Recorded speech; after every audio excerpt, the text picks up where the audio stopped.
Sa TLFM lang tayo unang nagdakpo, sa gitna ng tawanan at kantang tumutugtog. Ikaw ang reyna ng baragan at asaran. Kapag may banat ka, walang ligtas sa harapan. Puro kalokohan ang dala mong eksena. Kinkoy kung kumilos, walang preno talaga. Pero sa likod ng ngiti at ng kakulitan, may pusong totoo para sa kaibigan. Kapag may nangapi, ikaw ang unang lalaban. Hindi ka uurong kahit ikaw ang masaktan. Sermon kung sermon, alam kung may dahilan. Kasi ang malasakit mo hindi lang basta usapan. Siyan, ikaw ang saya ng bawat tambayan. Sa TLFM, ikaw ang laging inaabangan.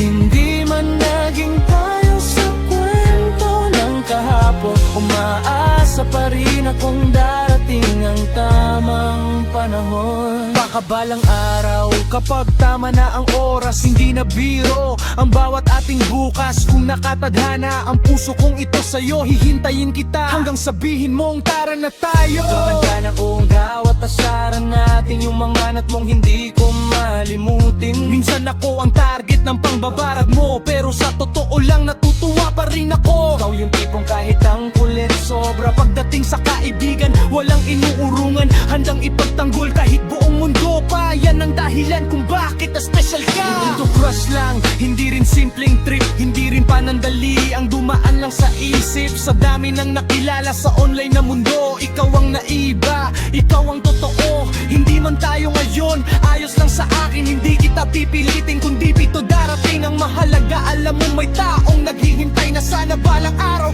ikaw na ang makasabay. Kung saaling dumating ang araw na pareho na tayong handa, wala nang kaba, wala nang alinlangan pa.